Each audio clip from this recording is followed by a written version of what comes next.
Well, let's get some analysis now with Valentina Sader, who's an Associate Director and Brazil lead at the Atlantic Council's Adrian Arsht Latin America Center. She joins us now from Washington, D.C. Welcome to the program, Valentina. This isn't the decisive victory that Lula da Silva had been hoping for, with official results showing he won with a margin of less than 2%. It shows that Brazilians are still very much divided, aren't they? Yes, thank you. Thank you for having me. Yes, I think that it actually shows that Brazil is extremely divided. It's one of the closest elections we've ever had. They are apart for about 2 million votes, which is incredible for a country the size of Brazil.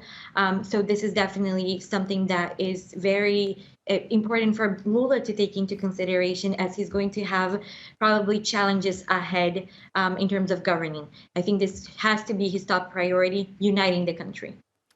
That's right. And when it comes to uniting that divided country, all eyes, of course, will be on the incumbent President Jair Bolsonaro as to whether or not he'll accept the outcome of this vote. Do you expect Bolsonaro to do that? That's a great question. I think that we're all wondering the same thing. I think that there are some possibilities here for Bolsonaro to question the election and the electoral results, as we've seen in the lead up to the election in the months before the election.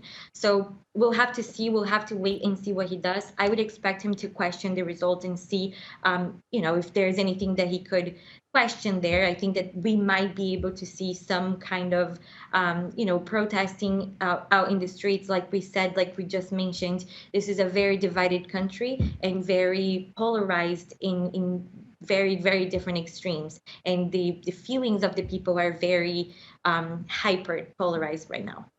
When Lula da Silva served 2 terms as president from 2003, he presided over a commodities boom in the country. We have a very different economic situation in Brazil right now, with many suffering from deteriorating economic conditions. What can we expect from a 3rd term of a Lula presidency? Will he be able to fix the country's economic situation? I think that he will have a hard time. Like I was mentioning, I think that what we saw from the first round of elections is that the Congress that Brazil elected is actually leaning to the right. And in that sense, I think that if he's really trying to push any kind of reform or any kind of very drastic changes, he will find that as a barrier to some of his policies. So I do think that Lula will have to see who he announces as the Minister of Economy, and we'll have to see what are the next steps in terms of this transition group that he will have to put together. But I do think that he will not have his moment is not as favorable for economic terms as he had in his previous terms. And I think that this is where he's going to need to show that he is the right person to lead the country right now.